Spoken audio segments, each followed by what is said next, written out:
Esta es una nueva presentación del lunes del IEB, en 22 de agosto, de Bolivia y del exterior, que también se conectan con nosotros. Dedicamos esta sesión a presentar Cuadernos número 20, en 2 volúmenes, preparado por el doctor Britz Lozada, fruto de 2 conversatorios sobre pandemia que se realizaron en el instituto. Dentro del programa Medio Ambiente, Crisis Global y Factor Humano. Para empezar, nada más agradezco a los 11 investigadores que participan en los 2 volúmenes con sus importantísimas contribuciones, artículos, de los que vamos a hablar con más detalle en el transcurso del programa. Yo quiero dar a conocer también con más detalle cómo fue esta realización de los conversatorios y luego la preparación del volumen. Después de marzo de 2020, cuando se constató que la pandemia de la COVID-19 había llegado a Bolivia, se desató un gran temor e incertidumbre por lo desconocido del virus. La situación se agravó por las deficiencias de infraestructura hospitalaria para encarar un desafío enorme de salud y, de modo general, por la carencia de un sistema que atendiese casos masivos con requerimientos imprevistos, particularmente de atención en unidades de terapia intensiva. La imagen dominante en la atención pública en Bolivia son las filas que deben hacer los mismos enfermos desde las 5 de la mañana para obtener una ficha de atención. Esto no significa que no existan excelentes médicos y personal de salud, algunos servicios de gran calidad e investigadores en menor cantidad. Lo que hace falta es que funcione un sistema que integre y aproveche la capacidad y formación de muchos profesionales. En medio de la perplejidad de estos primeros meses del ataque del virus, se conoció una noticia positiva en algunos canales de televisión. Una carrera de la UNSA, Universidad de San Andrés, del área de mecánica, ofrecía fabricar unos famosos respiradores indispensables para salvar vidas. Los televidentes llegamos a ver los preparativos, mostraron la máquina a medio construir, y la promesa de fabricarlos prontamente quedó en la memoria de los televidentes. Finalmente, no aparecieron los respiradores fabricados por la UNSA. No se sabe por qué razones.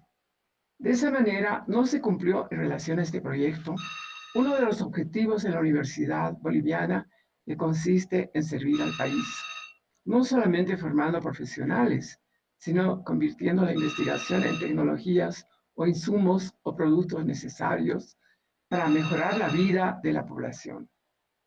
Durante este penoso periodo, en junio de ese año, el Instituto de Estudios Bolivianos, en la revista semestral Estudios Bolivianos número 30, trató la temática y la relación perversa con el medio ambiente, pues el daño proveniente de las personas es una de las causas para los desastres que sobrevienen. Entre julio y agosto de 2021, el doctor Britz Lozada organizó 2 seminarios sobre la pandemia, convocando a varios especialistas de diferentes disciplinas científicas en el marco del programa Lunes del IEB, transmitido por YouTube de la Facultad de Humanidades. El emprendimiento fue amplio y fructífero sobre este gravísimo mal que asola al mundo desde hace 3 años y aún no ha concluido. Toda esta información presentada en los seminarios es publicada ahora de manera virtual por el editor Dr. Lozada en 2 volúmenes del cuaderno de investigaciones del IEB número 20. Para el Instituto de Estudios Bolivianos, que generalmente publica estudios sobre temáticas filosóficas, éticas, estéticas, literarias, historia de diferentes periodos, etc., es también importante publicar asuntos de la historia inmediata y la emergencia que representa esta pandemia contra el ser humano. En lo académico, tanto los 2 seminarios como esta publicación significan la construcción de una plataforma de información relevante, de un espacio que ha permitido, como lo plantea el editor, desplegar el pensamiento crítico con enfoque multidisciplinario y focalizar la pandemia como un estudio conocible y gestionable, con un objetivo general de construir de manera multidisciplinaria y crítica un conocimiento específico sobre la pandemia como un objeto de la historia inmediata.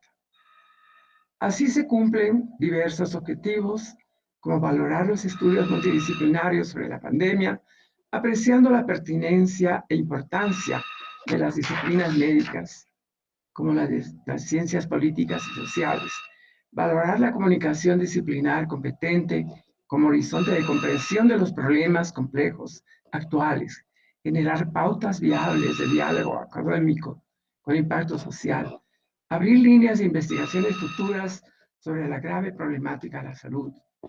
En el primer seminario realizado en julio de 2021, el enfoque se dirigió a las disciplinas médicas, biología y psicología, con la participación del doctor Daniel Elío Calvo, y el tema reflexiones éticas y bioéticas en torno a la pandemia COVID-19.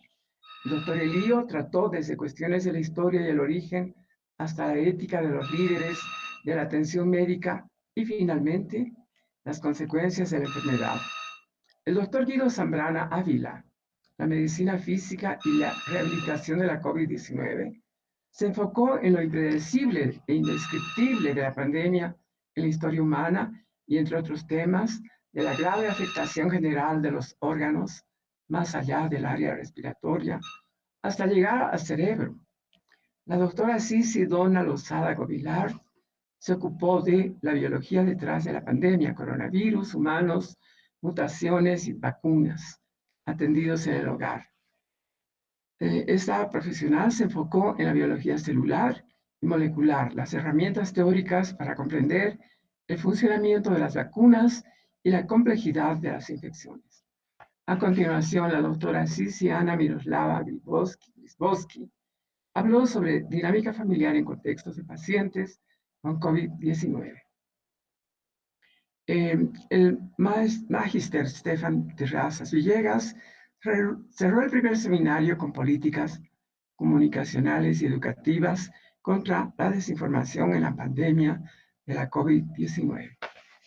En el segundo seminario de agosto del 2021, se invitó a representantes de las ciencias políticas y sociales y estudios culturales también. La Magister Susana Capobianco presentó la ciudad post-COVID-19, impacto de la pandemia sobre la planificación urbana. Ella enfatizó el tema de los cambios intensos que se viven en este periodo en la comprensión y el uso del espacio público. El doctor Marcelo Ayo presentó Pandemia, Clase Media, Violencia en Bolivia en 22. Sostuvo la necesidad de realizar cambios paradigmáticos en la sociedad como en la política y la economía, así como en la educación y el medio ambiente para combatir los males intempestivos. La Magister Leslie Castro Rojas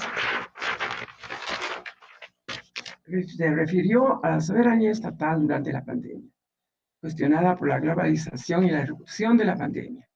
El doctor Franco Gamboa Rocabado, autor de Efecto Colateral de la COVID-19, se refirió a un tema interesante y que se puede discutir mucho sobre el lento descenso de los intelectuales de la era digital.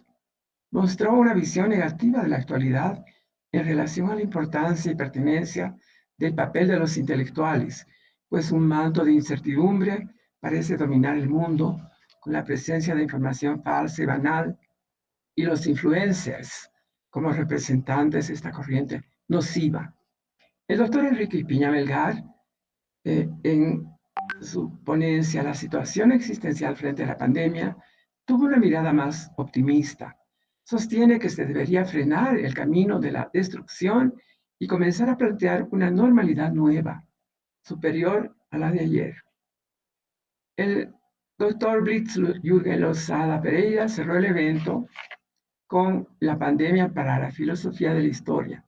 Señaló las contradicciones entre la racionalidad y las imágenes ficticias de las utopías sociales que tienen presencia hoy. El cuaderno de investigación número 20 del IEB, dedicado a la pandemia en sus 2 volúmenes, es pues fundamental en el conocimiento de los graves problemas que atañen a la sociedad boliviana y mundial en esta década. Este es un gran aporte de valor académico desde el ángulo que estamos comentando. Me toca ahora presentar al doctor Zarate.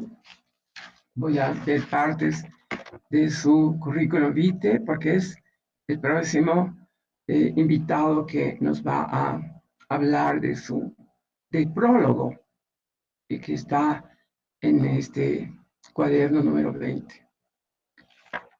Francesco Zarate Sacchetti es doctor en física por la Universidad de Roma. De nacionalidad italiana, adquirió la boliviana por matrimonio. Radica en Bolivia desde hace más de medio siglo. Se jubiló de la carrera de física de la UMSA después de más de 4 décadas de desempeño académico, siendo profesor e investigador emérito y habiendo cumplido funciones de director de la carrera y del Laboratorio de Física de la Atmósfera, del Planetario Max Scherer y del Observatorio Astronómico. Ha promovido programas de investigación y participado en diversos proyectos dentro y fuera del país. Escribió una docena de libros y alrededor de 80 artículos científicos en revistas especializadas y medios de difusión, contribuyendo como autor principal y coautor de innumerables textos en castellano e inglés. Como representante docente, ha contribuido a elaborar varios reglamentos de la UNSA, desempeñándose como consultor panelista, miembro de equipos de trabajo de alto nivel y como conferencista y profesor invitado.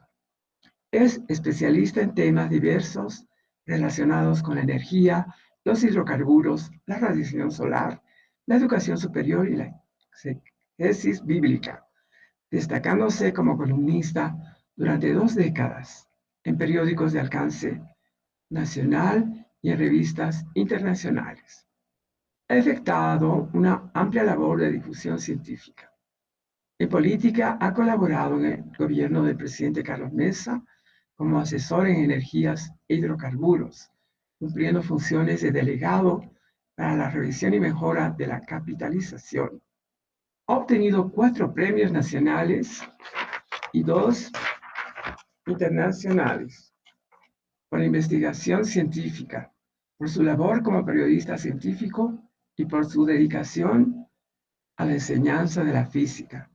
También fue panelista de programas televisivos de análisis político.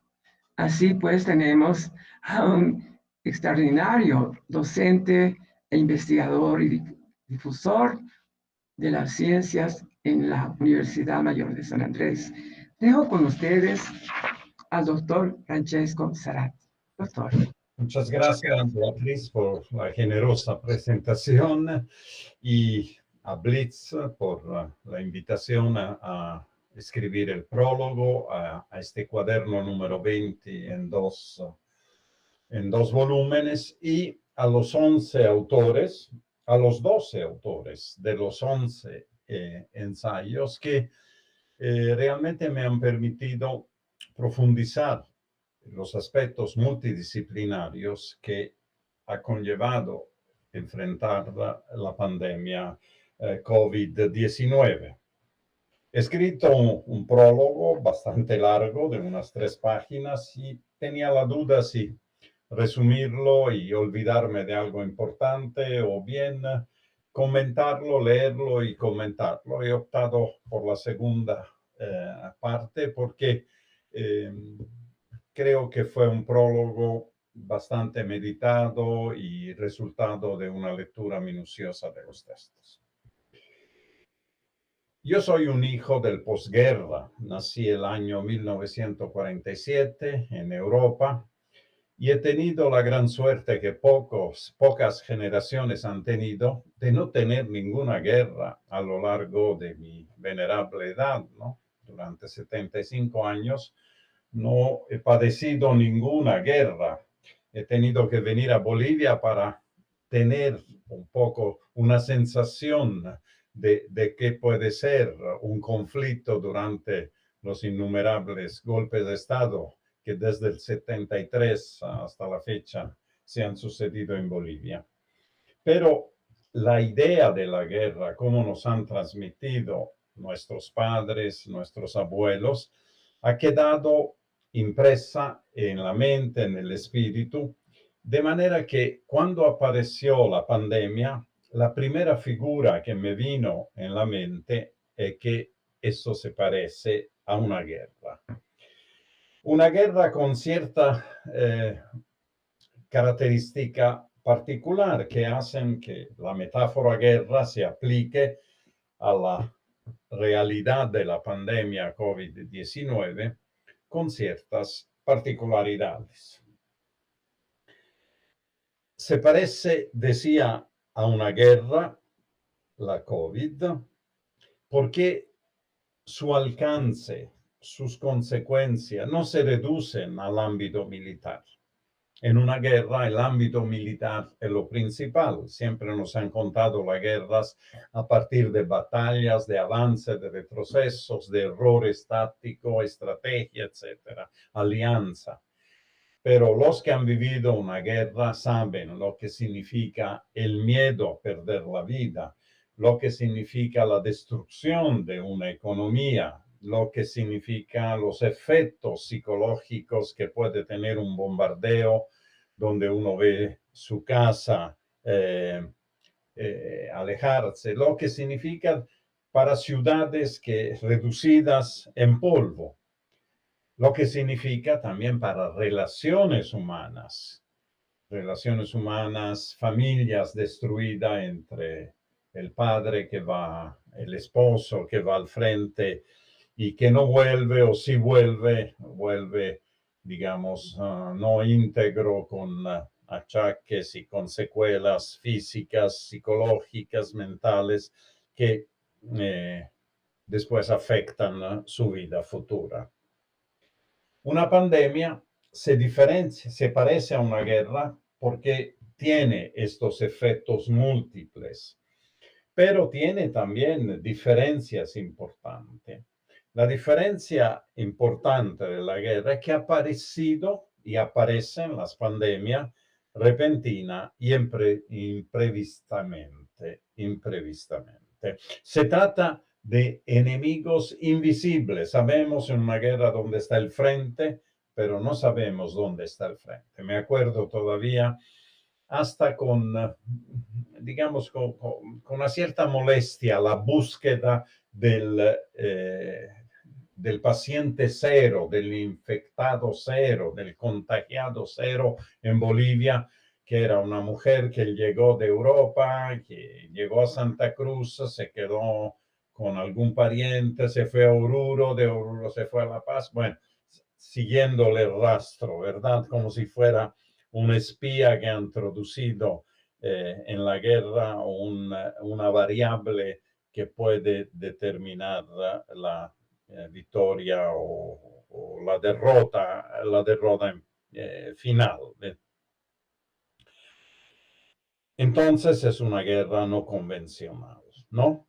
Donde la desconfianza alcanza no solo al enemigo, sino también al amigo, los familiares, gente que se ha encerrado, que iba a visitar su madre, su padre, en la puerta, dejen en la puerta, váyanse, el otro salía, rociaba con litros de alcohol y después se introducía en la casa sin ver la cara, sin ni siquiera darse un abrazo, ¿verdad? Después de semanas y meses sin verlo. Además, no se trata de una guerra localizada. Recuerdo que mi abuela me contaba que cuando empezó la Segunda Guerra Mundial. La primera fue en un lugar específico, en las fronteras entre Francia y Alemania, entre Austria e Italia, entre Alemania y Rusia. Pero la segunda ya fue un poquito más global, pero los primeros meses, muchos meses, no sucedía absolutamente nada. Simplemente se hablaba de la guerra, pero no había batallas, no había movimiento de tropas, había algo muy estancado, una espera, digamos, muy crítica y muy temorosa de lo que sin duda iba después a suceder, ¿verdad? Entonces, la diferencia es que ahora tenemos una contienda planetaria y esto hay que reconocerlo, es un efecto que no se quería de la globalización. La globalización ha hecho del mundo una aldea, pero ha hecho también una aldea bastante, como diría, frágil, bastante vulnerable a posibles enfermedades como se había, o atentados terroristas, o a introducciones de moda, de drogas y cosas que destruyen después las sociedades o por lo menos lo ponen en riesgo, ¿verdad? Esto es una parte, es una guerra sin declaración, ¿sí? Es algo también que como en todas las guerras, algo similar, ahora más que la diferencia, aparece una especulación. Se especula alrededor de los miedos, alrededor de los peligros. Como no se sabe, no se tiene información, entra la desinformación, entra la especulación con lo que sí puede ser útil. Si no hay harina durante la guerra, el que puede vender harina lo vende a un precio desorbitante. Lo mismo ha pasado al comienzo con las mascarillas, con algunos remedios que no se encontraban y que todo el mundo estaba buscando, pero también la desinformación de remedios no comprobados que todos los daban por bueno a través de mentira, fake news, y mucha gente, como en las guerras, se hace rico. En la parte positiva, esta guerra ha traído también, la guerra de la pandemia, ha traído algo bueno, la cooperación internacional. Como el enemigo no era otro país, otro pueblo, otra etnia, qué sé yo, otra ideología, desde un comienzo, aún con dudas todavía sobre algunos aspectos del comportamiento, China hizo presente el problema que tenía, trató de resolverlo aislando una ciudad entera, pero sabemos que esto es imposible en un mundo globalizado. Así que, aunque más lentamente, la pandemia se difundió. Igual que en la guerra, hay sacrificios, sacrificio de los soldados de primera línea, sacrificio de los pilotos que se aventuran en regiones de más riesgo y no vuelven de su vuelo. Aquí también hubo una primera línea con muchos mártires y hay que reconocer que fueron los médicos, las enfermeras, el personal de salud, nuestros soldados que combatieron en primera línea. Bueno, la cooperación permitió compartir estrategia de defensa. Sabemos que frente a una epidemia, frente a un virus, además de medidas preventivas, lo que hay que hacer es buscar vacunas, buscar remedios, elementos bioquímicos que puedan frenar el avance de esa enfermedad o hacerlo retroceder en el caso de los enfermos. Vimos que la batalla se perdió a un comienzo en ciertos grupos etarios, sobre todo los ancianos, y después, pero se fue ampliando. Y tenemos que reportar que junto con ancianos murieron también jóvenes en su plenitud de juventud y de vida. Conocí unas personas que encontraba antes todos los días en el gimnasio y realmente con una salud envidiable fueron los primeros en caer, ¿verdad?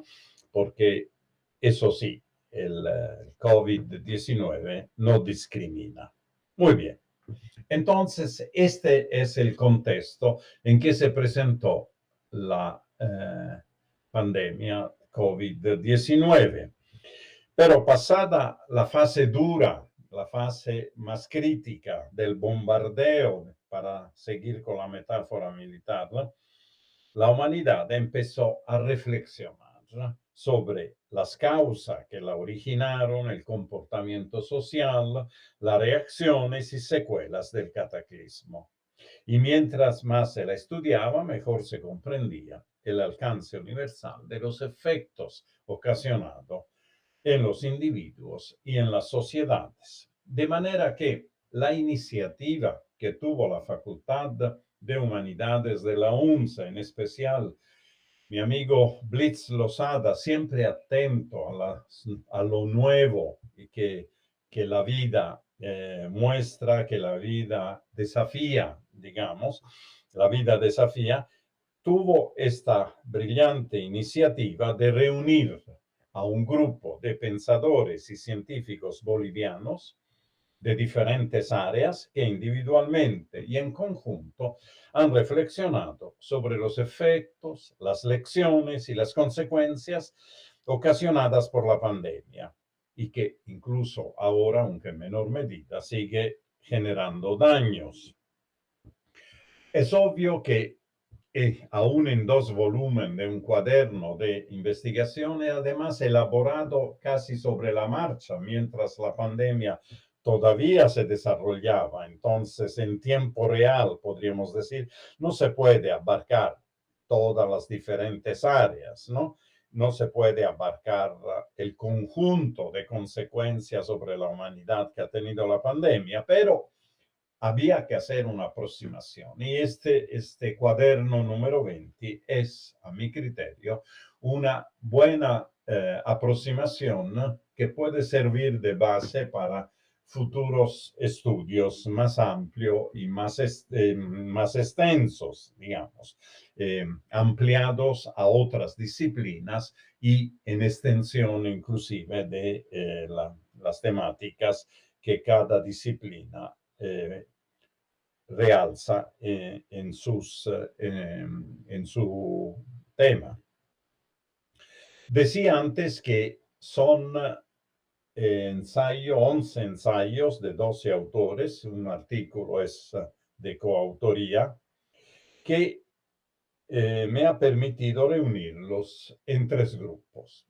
Es una división arbitraria que yo he hecho para poder comentarla después en el prólogo. Hay un grupo que, como no podía ser diversamente en Bolivia, es el más numeroso. Se trata de 5 ensayos de naturaleza filosófica y política, de ciencias políticas y de filosofía. Y estos 5 ensayos abarcan, ahora veremos, temas diferentes, no se repiten y todos interesantes, aunque, como decía antes, no podemos pretender que sea completo de toda esa temática. Lo que no podía faltar es el campo biológico y médico. Entonces hay también unos ensayos, creo que son 4 ensayos de médico biológico y finalmente hay otros que reunido con otras temáticas social, comunicación, arquitectura, veremos un poco de qué se trata. Una de las cosas que me ha llamado la atención en todos los ensayos es el uso repetitivo del adjetivo nuevo. Es interesante hablar de nuevo. Después de la guerra realmente hubo un nuevo mundo, una nueva sociedad, nuevas relaciones internacionales. Podemos pensar el nacimiento de las Naciones Unidas, otros bloques de tipo económico-político, pero sobre todo una nueva sociedad que saliendo de la guerra reencontró la alegría de vivir, la alegría de tener hijos. Hubo el baby boomer, ¿no? La explosión de nacimientos de la guerra, del cual yo soy parte también, que obligó también a ampliar una serie de servicios educativos, sanitarios.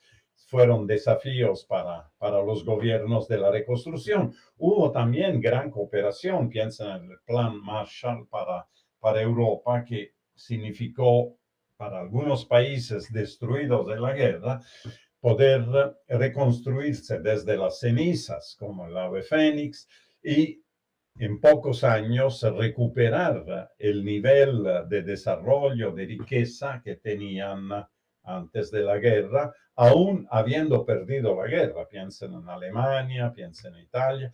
Fueron países que fueron arrasados por la guerra, sobre todo Alemania, pero gracias a buenos políticos, gracias a visiones claras y al sacrificio también de la población que entendió que era el momento de poner el hombro a su país para salir de eso. En pocos años salieron de eso. Entonces, volviendo un poco a esta visión político-filosófica, yo empezaría justamente con el ensayo de Blitz Losada, que opta dentro de las diferentes filosofías de la historia, que no voy a repetir, por una en especial, que es la visión cíclica, que es tan legítima como las otras. No hay manera en la historia, porque no conocemos todo el experimento, conocemos una parte del experimento y tal vez muy corto frente a lo que nos espera en el futuro, a los cientos de años, siglos que nos esperan en el futuro. Y dentro de esta concepción, lo nuevo adquiere el significado de que empieza un nuevo ciclo, ¿no? Termina un ciclo. La pandemia ha puesto en evidencia las falencias de un ciclo civilizatorio y ahora hay que empezar uno nuevo. Y este nuevo hay que empezarlo con entusiasmos y además corrigiendo lo malo del pasado y sacando lo bueno de lo que la pandemia nos ha obligado a hacer en un cierto sentido.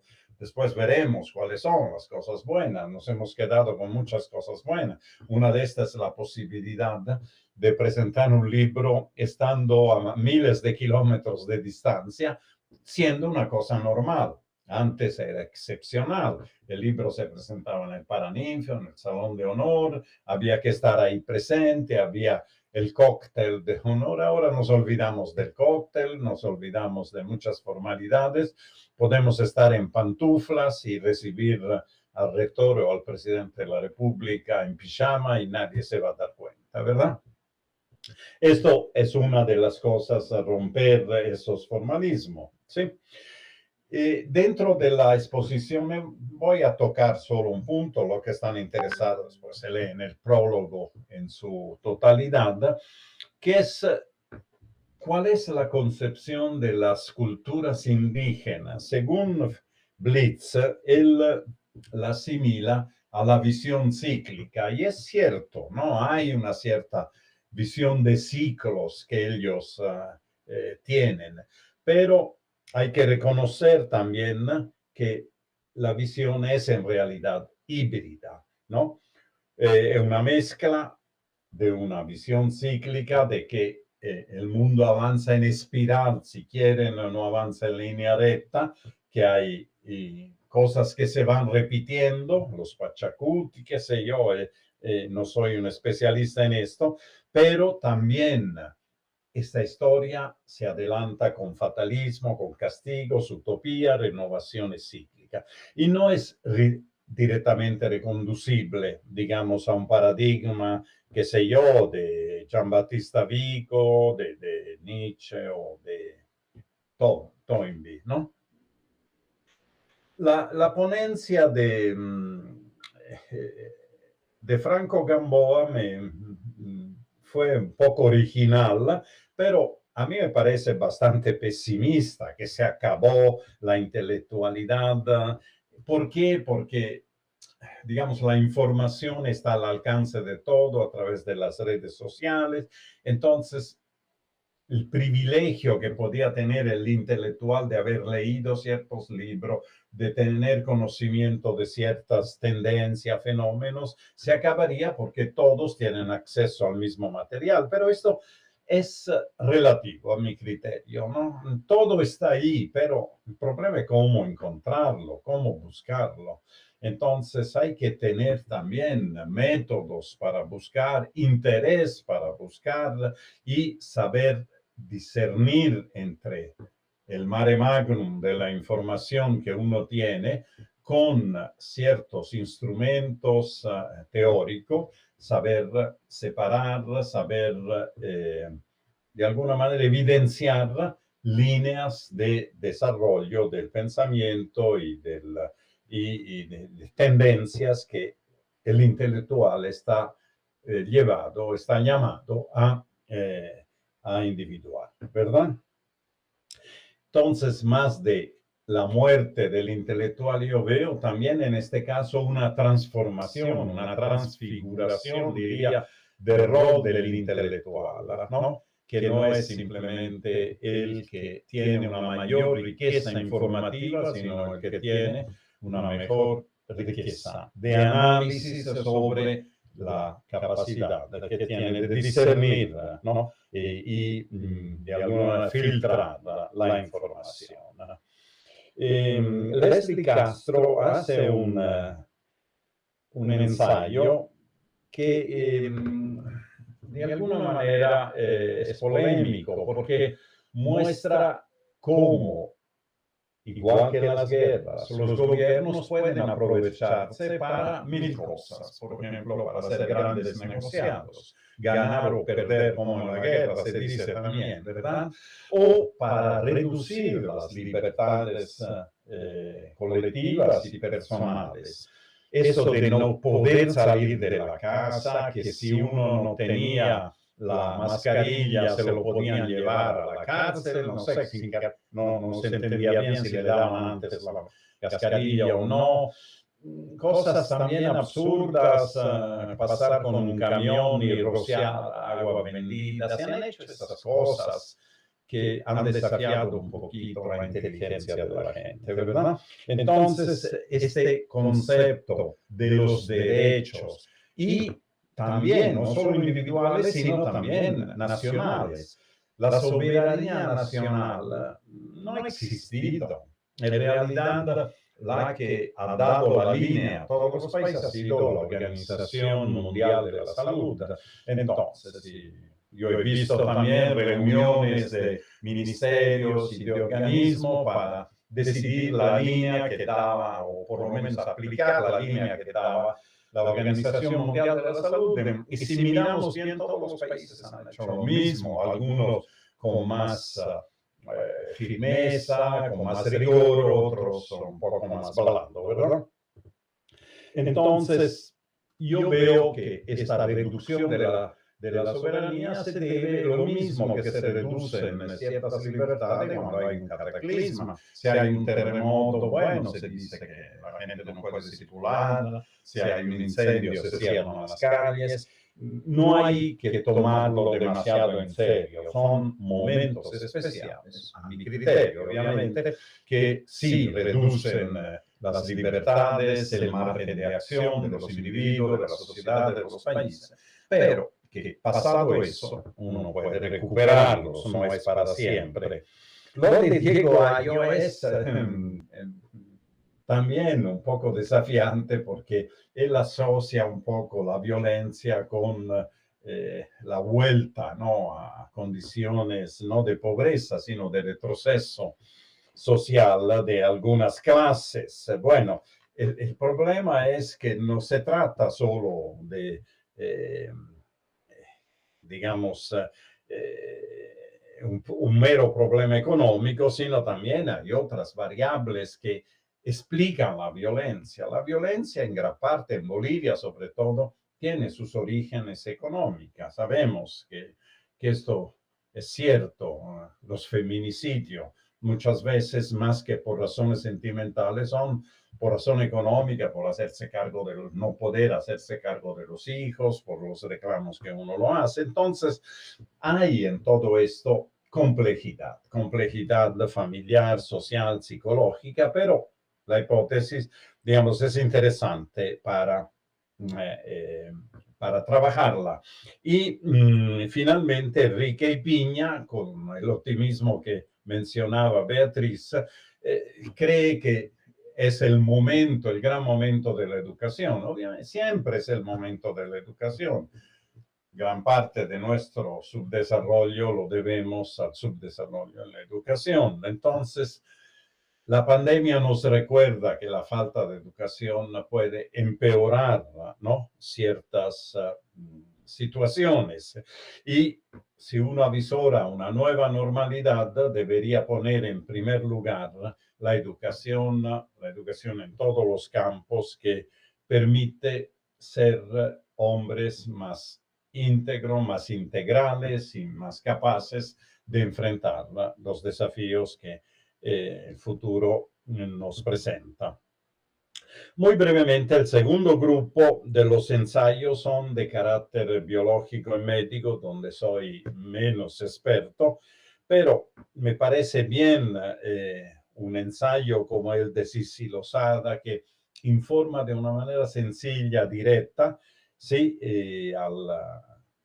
sobre el origen de la enfermedad, pero también de la pandemia, pero también sobre el significado, el valor de las vacunas, ¿no? Un texto que es recomendable si uno quiere informarse sin entrar en tecnicismo. Y el tema de la bioética, que toca Daniel Elío Calvo Orozco, es una lectura muy recomendable, ¿no? Porque toma una disciplina, una perspectiva interdisciplinaria, e interpela a los profesionales y personas que padecen enfermedad con contenido explícito en los campos de interacción de medicina ética. Hubo, sobre todo en Europa, yo me acuerdo, estos dilemas.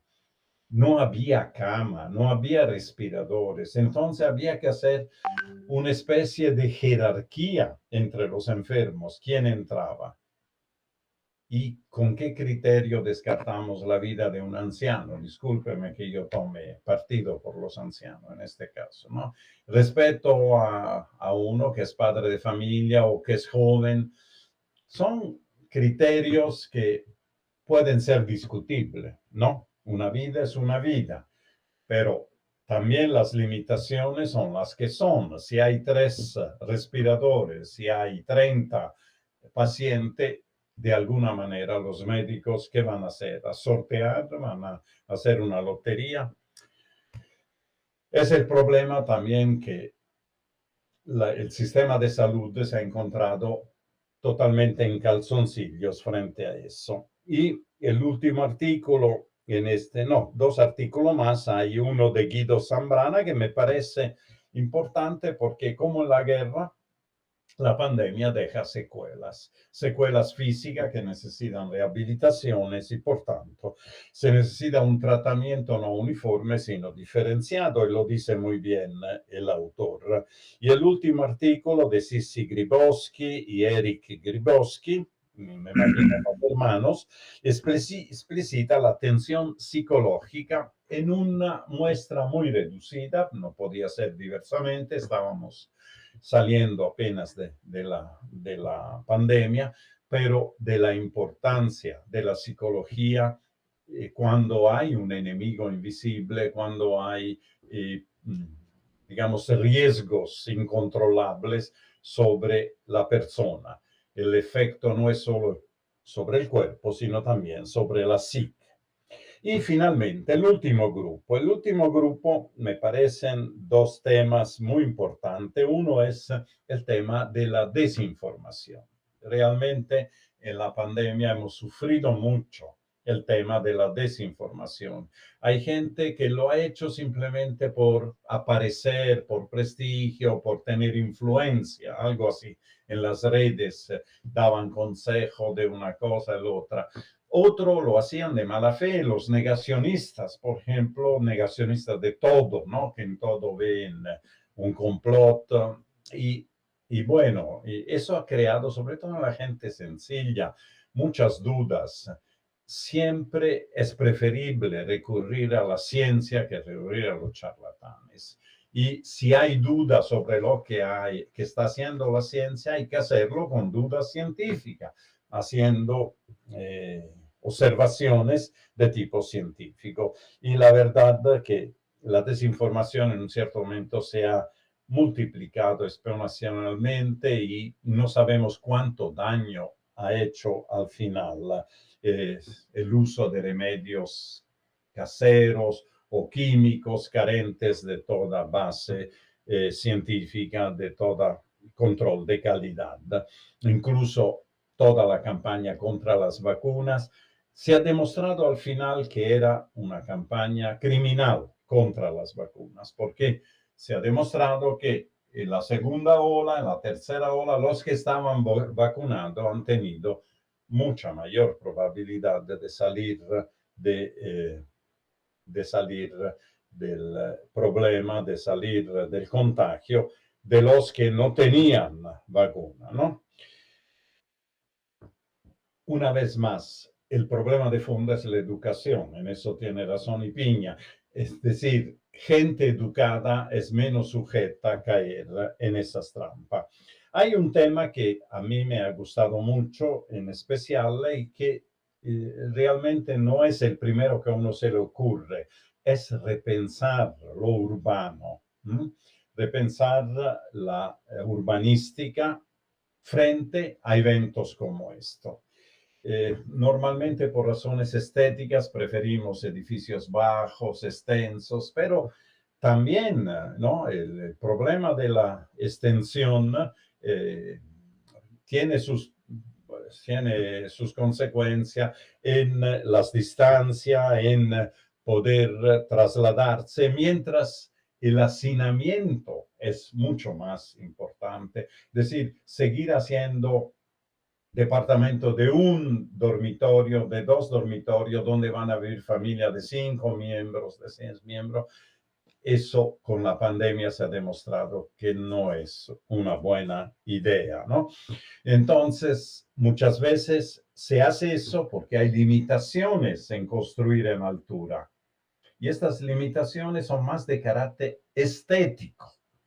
Hoy en día veríamos que habría que preferir que la gente viviera en edificios más cómodos, en departamentos más cómodos, aunque tengamos que subir un poco la altura y para abaratar el costo de cada uno de ellos y poder acceder. Esto daría mayor privacidad a la vida de la gente. Muy bien. Digamos, espero no haber olvidado ninguno, pero ahora quisiera simplemente puntualizar. Uno es lo nuevo. Lo nuevo no necesariamente significa positivo. Lo nuevo es lo que construimos frente a una crisis de lo viejo. Entonces hay que pensarlo bien. Si lo nuevo siempre es mejor. Por ejemplo, una cosa nueva que nos ha venido es el teletrabajo. Y yo creo que lo nuevo siempre tiene facetas positivas y negativas. El teletrabajo tiene muchas ventajas. Tiene ventajas que uno pasa más tiempo en familia, no necesita gastar energía para ir al lugar de trabajo, pero quita también el contacto humano, la posibilidad de dialogar, de que surjan ideas tomando una taza de café. Esto lo he experimentado personalmente desde cuando empezamos teleconferencia antes de la pandemia, en lugar que conferencias o congresos científicos presenciales. Sí, se cumple, se hace, uno hace la exposición, pero no es lo mismo. No puedes al final acercarte al final de la conferencia acercarte al conferencista y discutir con él algunos puntos, ir a tomar un café, proponerle un proyecto, el otro lo piensa. Son cosas que se van perdiendo, ¿verdad? La segunda cosa que nos deja como lección la pandemia es la complejidad del fenómeno pandémico. No es algo solo que la medicina debe tener listas las vacunas. Si viniera otra pandemia, deberíamos estar preparados en muchísimas cosas, ¿no? Y también la sensación que deberíamos recuperar de la fragilidad de la vida humana. Tan seguros estábamos antes de la pandemia, comíamos, bebíamos, viajábamos, teníamos un montón de proyectos y todo se echó por la borda. Tuvimos que estar 6 meses encerrados en la casa, pensando en lo esencial de la vida, de la sobrevivencia, que es la comida, que es la energía, qué sé yo, ¿no? Y la salud. Al final se reduce a estas 3 cosas, más a las secuelas que tiene uno sobre la psique, sobre, no solo la psique, sobre el espíritu, sobre la fe. El mismo culto religioso ha tenido que transformarse. Tener tantos edificios, escuelas, templos religiosos, coliseos, gimnasios cerrados, uno dice, ¿cuánto se ha invertido? Piensen solo en las canchas de césped sintético, ¿no? Tanto dinero se ha invertido para que durante un año se esté totalmente cerrado. La historia pasada, con su visión cíclica, nos enseña algo. La famosa peste negra en Europa, que hizo estragos, no sabemos exactamente si fue 1/3, 1/4 o la mitad de la población de Europa murió, pero una vez pasada realmente generó algo nuevo. Fue el renacimiento, fue el florecer de las artes, el florecer de otra manera de ver la vida, el redescubrimiento de los clásicos en la literatura, en la ciencia, en la filosofía. Entonces, algo en este devenir cíclico que presenta una ruptura cada vez que hay una gran guerra, una gran pandemia, algo positivo debería nacer. Y este positivo, este nuevo, no lo vemos todavía. Ojalá las enseñanzas que vienen de la pandemia nos ayuden a hacer eso. Finalmente, por último, el gran desafío, me parece, de nuestra generación, de los que hemos pasado por esta prueba, es elaborar estrategias que ayuden a maximizar los beneficios, las lecciones positivas que vienen de la pandemia y mitigar las secuelas negativas. Por ejemplo, mejorando el sistema de salud, fortaleciéndolo frente a eventuales nuevos problemas que puedan surgir, corrigiendo lo que por descuido o por asignación de prioridades se relegó en el pasado. Es otra manera de planificar entonces la vida. Hablábamos desde la arquitectura a la medicina, al pensamiento, a tantas cosas que la lección, las enseñanzas de la pandemia, de alguna manera debería afectar a los tomadores de decisiones y a los intelectuales que todavía tienen mucho que decidir independientemente del rol que tienen las redes sociales. Me paro acá porque creo que he abusado del tiempo y sugiero una vez más, recomiendo de ir a la lectura del prólogo para tener una visión más ordenada, yo creo, de lo que he tratado de decir. Adelante. Gracias. Muchas gracias, doctor Zarate. Mil gracias en sus reflexiones, la revisión de las exposiciones de los 11 autores, o 12. Usted no solamente ha comentado las particularidades de cada autor, sino ha hecho una mirada a la distancia comparativa entre la Gran Guerra que usted ha tenido la oportunidad de vivir de lejos, aunque sea de lejos, con la violencia provocada por la enfermedad ahora en el siglo XXI. Eso es muy enriquecedor. Yo soy partidaria de los métodos de comparación que nos hacen ver muchos puntos, muchos temas que de otra manera no se verían. Así que mil gracias, doctor Zarate, por su permanente presencia en las actividades del IEB. Mil gracias. Bien, me toca ahora presentar al doctor Lozada, Blitz Lozada, nacido en la ciudad de Oruro en 1964. Es subdirector y miembro de número de la Academia Boliviana de las Lenguas, también miembro correspondiente de la Real Academia Española y miembro de número de la Academia Boliviana de Educación Superior. Docente emérito de la carrera de Ciencia Política y Gestión Pública en la Facultad de Derecho y Ciencias Políticas de la UNSA y de las carreras de Historia y Filosofía en la Facultad de Humanidades y Ciencias de la Educación. Investigador emérito del Instituto de Estudios Bolivianos. Ha publicado 32 libros y escrito 100 artículos para revistas especializadas nacionales e internacionales, incluidos textos periodísticos en formato físico y electrónico. Licenciado en Filosofía con estudios de Economía, se ha titulado en la Maestría en Gestión de la Investigación Científica y Tecnológica de la Universidad de San Simón y el CUB, y en la Maestría en Filosofía y Ciencia Política de CIDES. Tiene diplomado en Educación Superior y diplomado superior en Ciencias Sociales de Flaxo. Es Philosophical Doctor en Gestión de Desarrollo y Políticas Públicas por la UNSA. En su larga carrera profesional ha ocupado importantes funciones directivas, especialmente en instituciones educativas.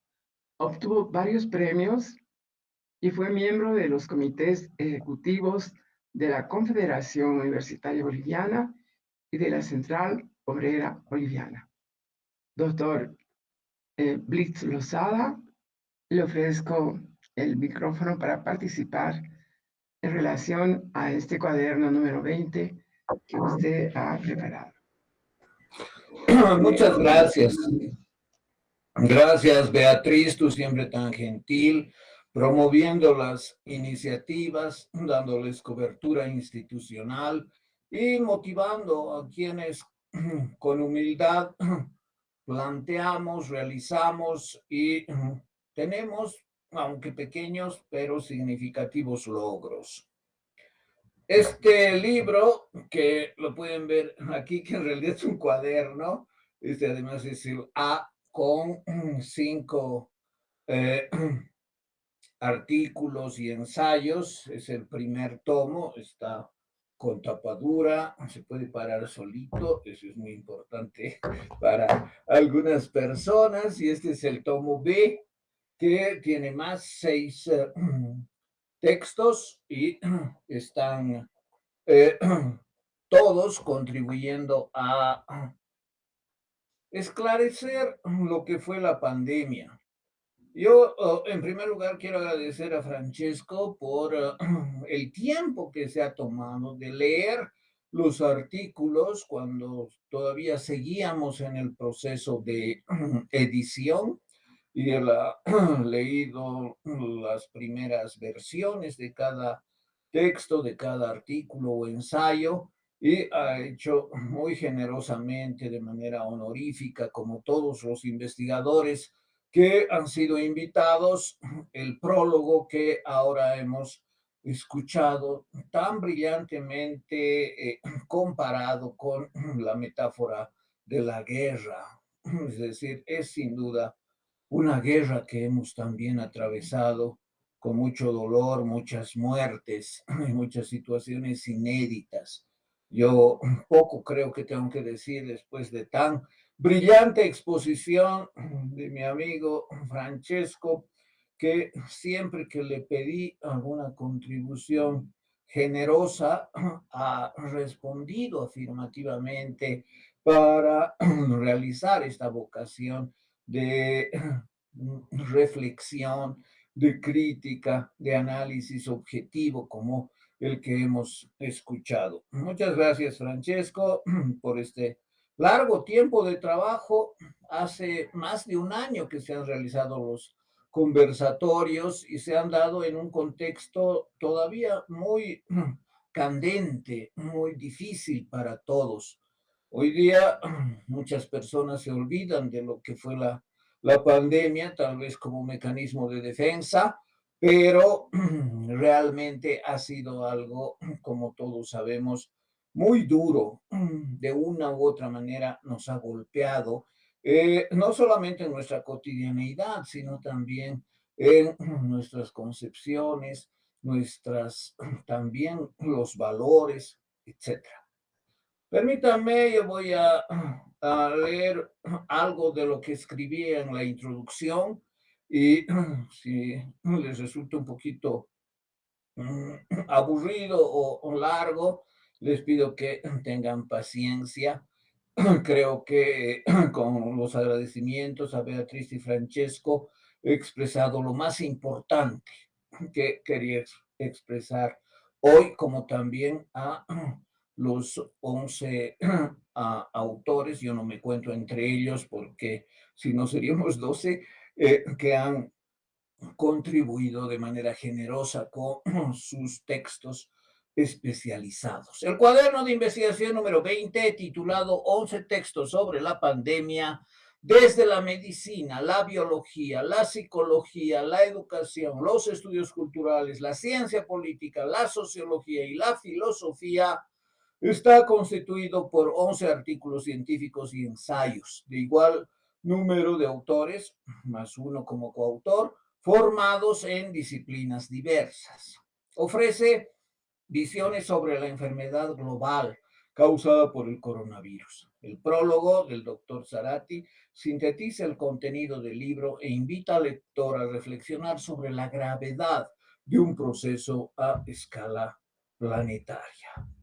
En los lunes del IEB, el 5 de julio y el 2 de agosto de 2021, hubo dos conversatorios sobre la pandemia con la presencia de prestigiosos doctores, académicos y especialistas. Daniel Elío Calvo, Guido Zambrana, Sisi Lozada Vilar, Sisi Gribowski, Stefan Terrazas, Susana Capobianco, Diego Ayo, Franco Gamboa, Enrique Ipiña y Leslie Castro. Los conversatorios fomentaron con intelectuales y científicos de diversa formación resultados multi y transdisciplinarios con enfoques en claves abiertas y fructíferas.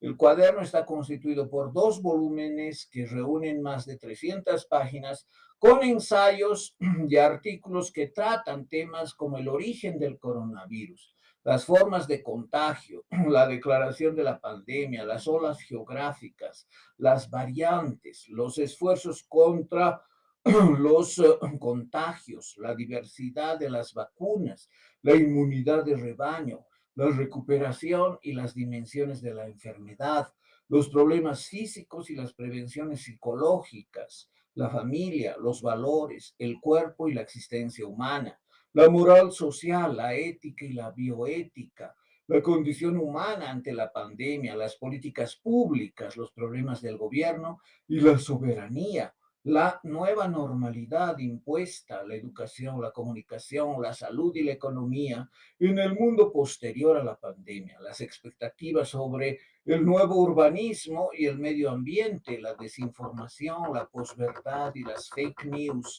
en torno a la pandemia, el impacto de la enfermedad desde 2020, la sociedad posterior y cómo enfrentar la pandemia para superarla.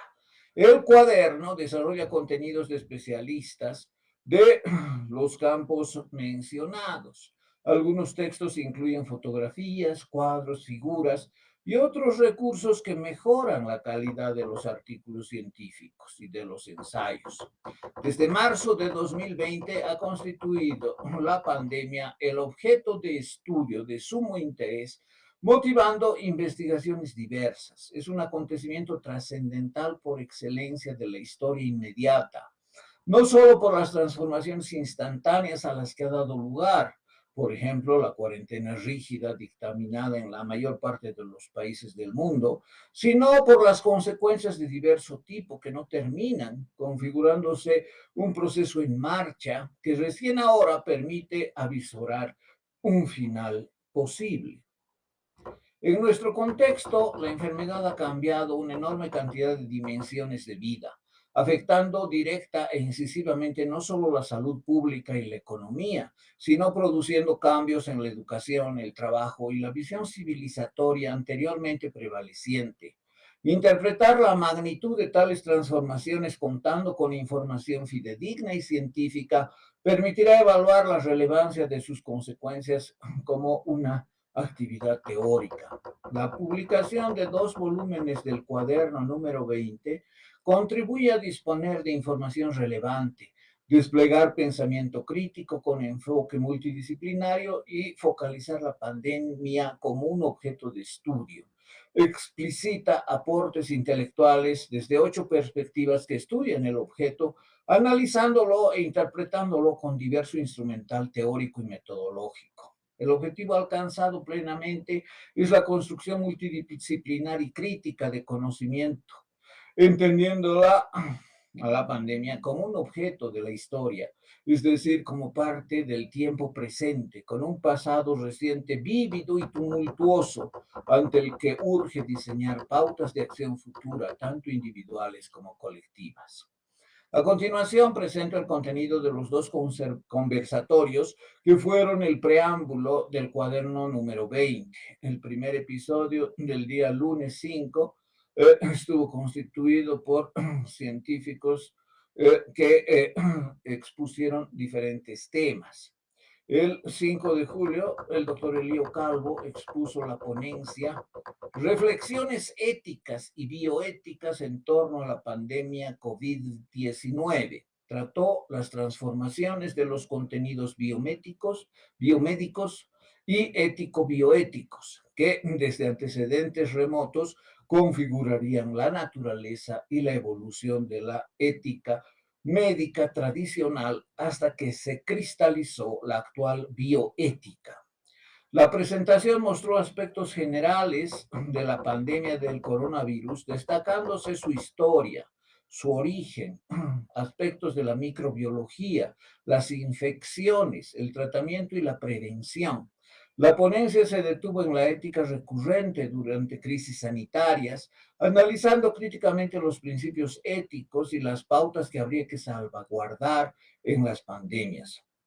Se trata de la salud individual y colectiva, las obligaciones morales de los líderes de atención médica, la bioética en el mundo actual y los dilemas generados por la pandemia. Al final, el doctor Elío Calvo reflexionó en torno a la sociedad posterior a la enfermedad. Respecto de cuál enfoque ético sería preferible, actualmente considerando la preferencia por el principismo, el personalismo, el utilitarismo y la bioética social, el expositor aseveró que no existiría una respuesta categórica ni concluyente. Sin embargo, sería recomendable tener en cuenta la evolución histórica conducente a la bioética social y a la ética aplicada. De acuerdo al contexto, sería comprensible además cómo, pese a la visión bioética de Latinoamérica tendiente a cumplir los principios, los problemas en la administración de las vacunas habrían motivado la preferencia al enfoque basado en la teoría social.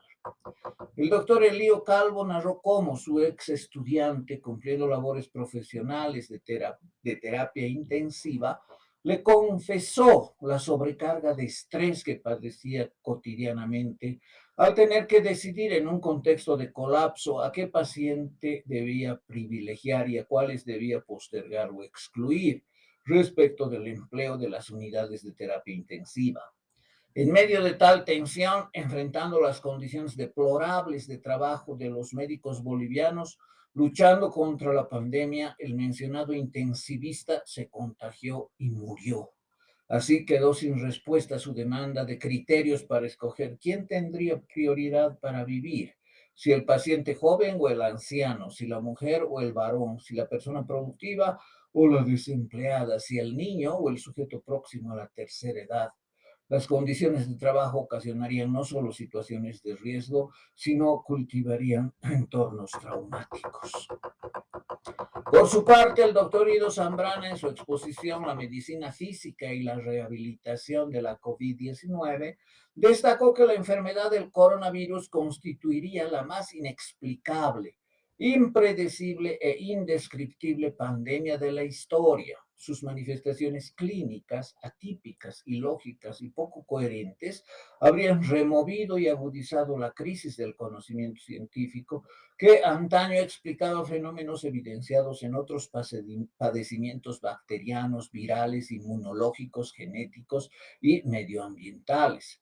La diversidad y variación de los signos y los síntomas, cambiantes en cada caso y según se dé determinado transcurso del tiempo, desconcertaría a la ciencia y al personal de salud. En este sentido, existiría una enorme complejidad y falta de certidumbre respecto de si fue correcto dejar en segundo plano la prevención y la gestión concerniente a los efectos y las secuelas posteriores a la COVID-19. En los hechos, se priorizó al parecer adecuadamente la lucha contra la fase aguda de la enfermedad, evitando la muerte y atacando al virus.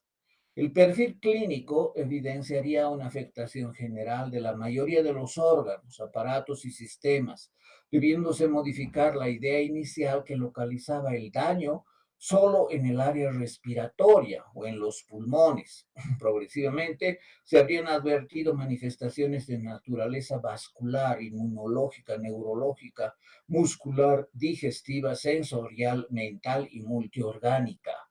A las manifestaciones de daño orgánico por el virus se agregarían las consecuencias por el reposo prolongado, el aislamiento, las posturas y la manipulación inadecuada del paciente durante la inconsciencia prolongada inducida para lograr respiración asistida. Los efectos ocasionados por diversos factores se presentarían en mialgias, neuralgias, dolores diversos, debilidad, disfonía, debilidad por parálisis, deterioro de la salud mental, disfunción respiratoria y otras discapacidades. Unas se producirían por la acción del virus y otras como efecto de factores múltiples. En general, de la mayoría de los cuadros se desconocería cuánto durarán y si se presentarán secuelas irreversibles.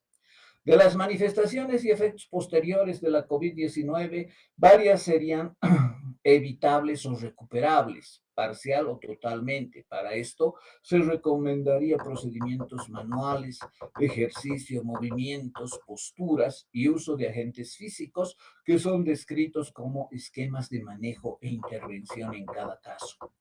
Respecto de si la enfermedad afectaría también el cerebro, el doctor Zambrana señaló que sería posible que el virus se aloje en el cerebro o en el sistema nervioso central, si se diese previamente una tormenta inflamatoria. Las evidencias de restos del virus en el líquido raquídeo autorizarían afirmar que daría lugar a secuelas inflamatorias o fiebre, con trombos y daño capilar, además de la necrosis del cerebro o edemas provocados como efectos sistémicos.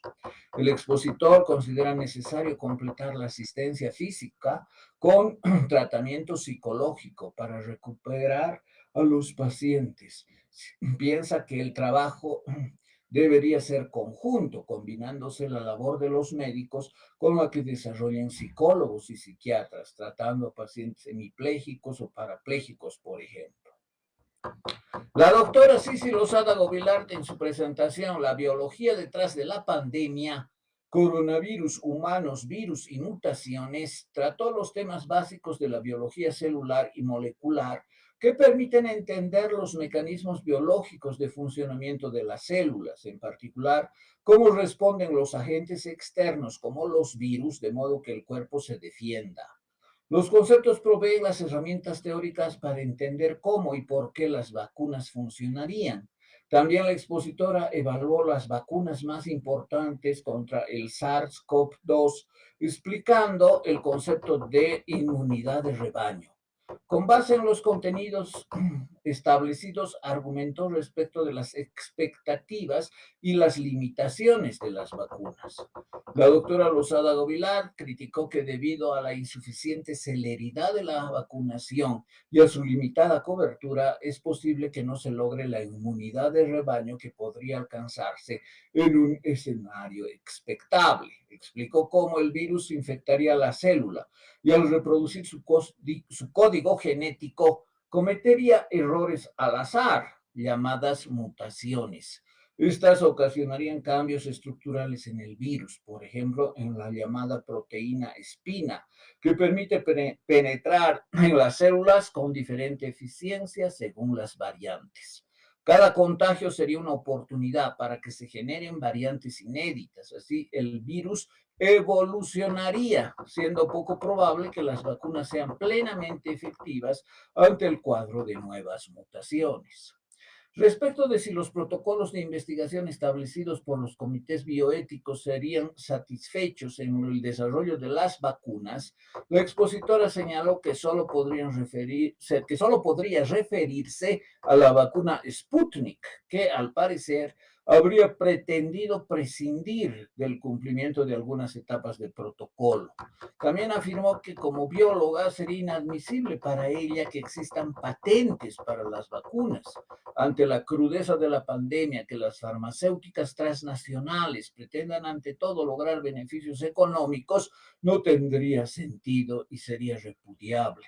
Dijo que no habría problema alguno por la demora de algunos días o semanas en la aplicación de la segunda dosis y que las dosis repetidas se justificarían por el requerimiento del cuerpo de nuevo entrenamiento para enfrentar la enfermedad. Finalmente, se advirtió que aceptaría que en el futuro habría un desarrollo significativo de la tecnología RNA para el diseño de nuevas vacunas.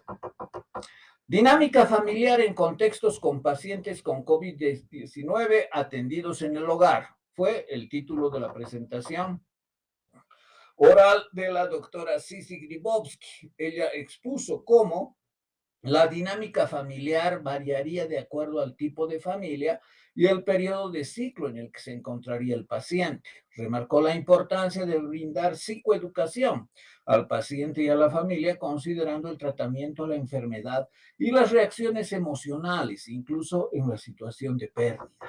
La expositora abordó la gestión integral requerida para atender a los pacientes con COVID-19 en el hogar, previendo las emociones y las acciones de los miembros de la familia. Como ejemplos, presentó viñetas clínicas de familias atendidas en consulta. Analizó las tareas necesarias de atención, medicación, monitoreo, dieta, control médico, designación y atención del cuidador, rutina de aislamiento, ejercicios de respiración, respuestas a las reacciones emocionales, formas de afrontamiento, conductas de higiene, comunicación regulada y rutinas de entretenimiento como alternativa saludable. Para la doctora Gribowski, en conclusión, cuidar a un familiar con COVID en el hogar requeriría trabajo concertado del equipo de salud, el paciente y la familia. Se deberían reorganizar las actividades, las funciones y los roles del sistema familiar, atendiendo tanto las respuestas emocionales como las formas de afrontamiento del paciente y de los miembros de la familia. La expositora considera que después de la pandemia habrá gran demanda de atención a la salud mental. Sin embargo, en Bolivia no se daría importancia alguna a tal necesidad. La doctora Gribowski se angustiaría por las imposibilidades recurrentes en nuestro país a gran escala, respecto, por ejemplo, de realizar cambios significativos a la carencia de psicólogos clínicos en hospitales y por la inexistencia de canales oficiales de información científica. Con todo, insistió en que se debería integrar, al menos en los hospitales de tercer nivel, las labores de psicología de enlace que permitan realizar atención especializada, tanto en salud mental como en salud corporal. La expositora insistió en que la información científica y pertinente se dirija también a los niños. Evidentemente, tal tarea no sería sencilla, pero constituiría de gran utilidad para formar actitudes decisivas en el futuro.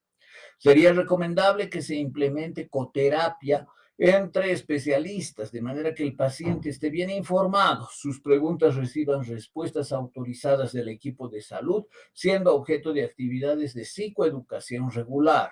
La doctora Gribowski afirmó taxativamente que se debería unir el trabajo del médico y del psicólogo no solo en el hogar, sino también en los hospitales públicos y privados. Sería imprescindible aunar los esfuerzos de la medicina quirúrgica y de la atención a la salud mental para enfrentar la enfermedad. La presentación del maestro Estefan Terrazas, Políticas comunicacionales y educativas contra la desinformación en la pandemia de la COVID-19, muestra que desde el inicio de la pandemia, la desinformación y las fake news fueron una amenaza grave para la salud pública. La desinformación tendría por lo menos dos caras. Una alimentaría la indecisión de la vacunación, perjudicando la velocidad de las campañas y la inmunización colectiva. La otra, por diferentes razones, fomentaría la ingesta de sustancias inefectivas contra el coronavirus, dañinas para la salud, como el dióxido de cloro y el hipoclorito de sodio. El expositor reflexionó sobre las formas inmediatas de potenciar el diseño y alcance de las políticas comunicacionales para luchar contra la desinformación en alianza del gobierno con los medios, la academia y la ciudadanía. Argumentó sobre la necesidad de implementar políticas educativas que promuevan la formación sobre el método científico, desplazando la mera repetición y memorización. Tal estrategia sería a largo plazo y permitiría aminorar los efectos de la desinformación. Respecto de cómo se podría revertir la falta de credulidad en las redes sociales por el abuso de desinformación, el maestro Terraza señaló que el problema radicaría en la falta de credibilidad en los gobernantes, que difundirían noticias falsas y engañosas, forzando a aparentar conformidad con contenidos impuestos. Además, los intereses económicos, por ejemplo, de las farmacéuticas transnacionales, darían lugar a que la desinformación se multiplique y extienda. Así, recuperar la confianza del público en la difusión informativa sería una labor ardua, siendo crucial las alianzas estratégicas para el futuro. Logros como la plataforma Bolivia Verifica serían auspiciosos, pero insuficientes. La última presentación de la maestra Susana Capobianco expuso la ciudad post-COVID-19, impacto de la pandemia sobre la planificación urbana. La expositora enfatizó que el tiempo en el que vivimos de intensa comunicación digital determinaría la constitución urbana. Según el Banco Mundial, actualmente cerca del 55% de la población mundial viviría en ciudades.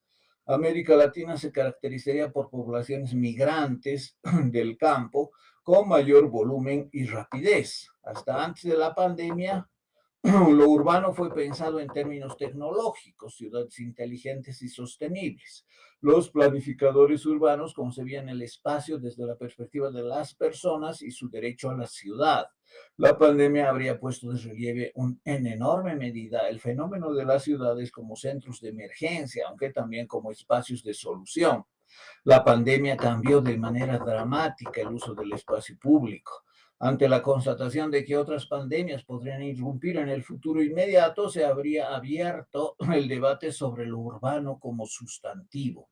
Sería necesario comprender el espacio público y la relación con él, iluminándolo con la experiencia de la pandemia. Se deberían valorar experiencias cruciales como el distanciamiento social en ciudades que no estaban diseñadas para su práctica ni para los efectos que ocasiona.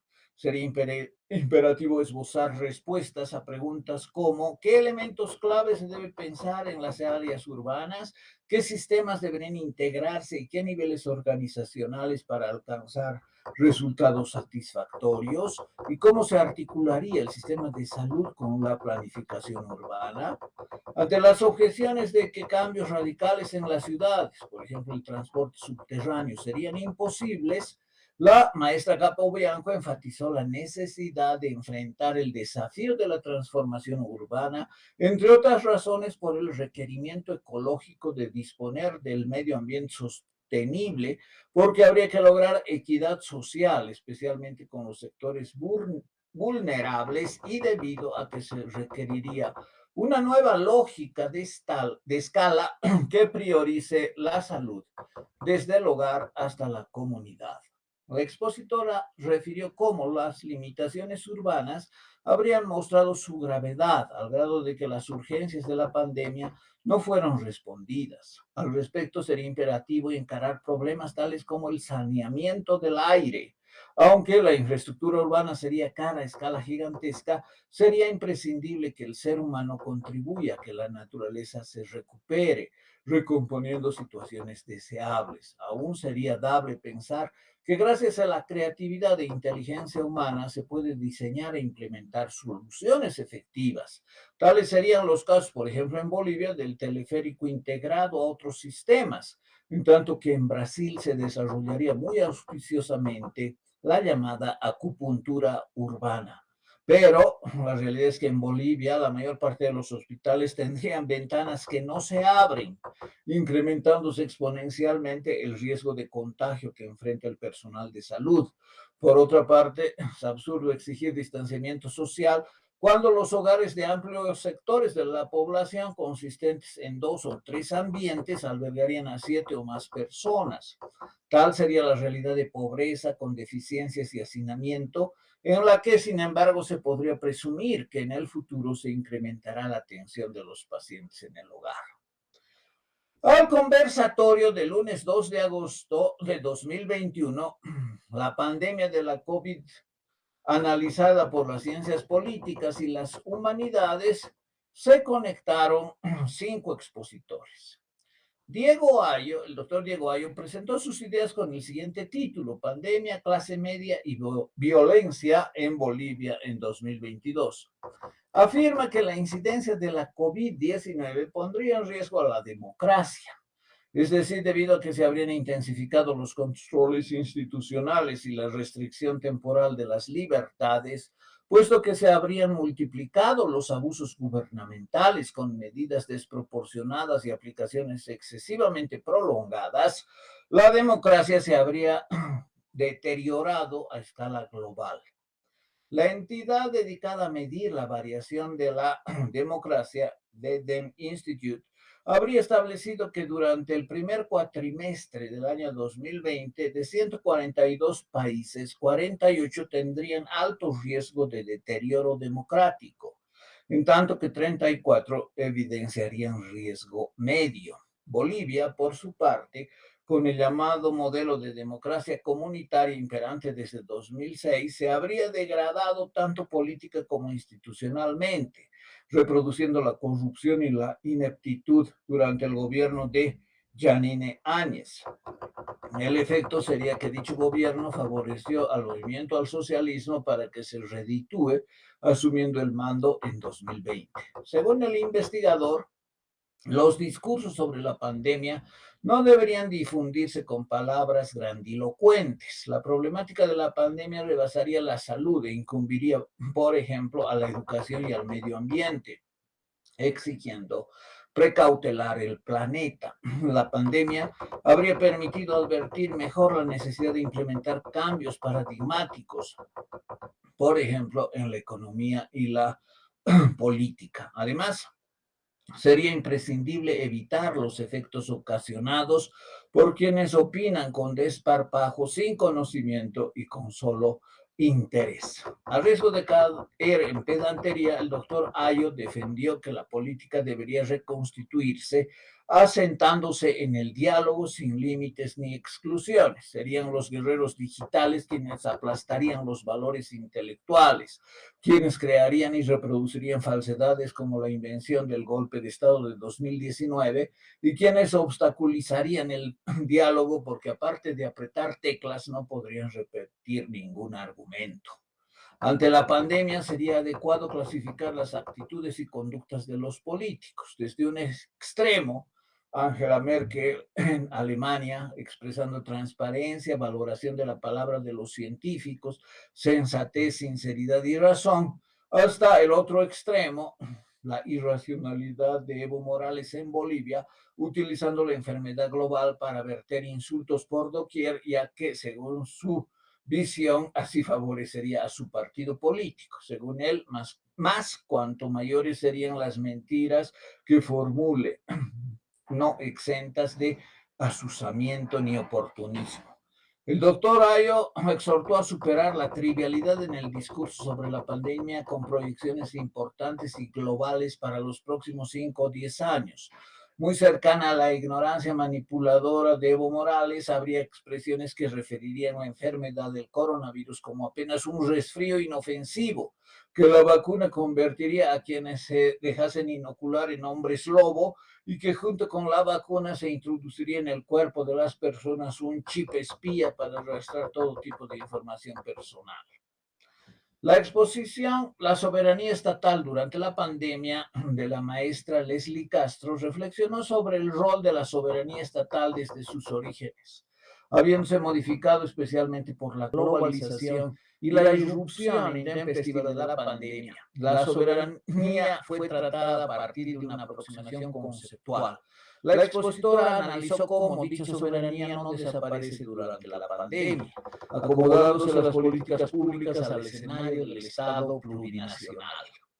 Respecto del cuestionamiento de qué gobierno o cuál medida habrían sido los más eficaces contra la pandemia, la maestra Castro afirmó que el régimen de Yanine Áñez tuvo el acierto de otorgar recursos financieros al Ministerio de Salud, aunque posteriormente se verificaron varios hechos de venalidad. Con tal tónica repetida varias veces en la gestión gubernamental, el efecto final fue favorecer al movimiento al socialismo.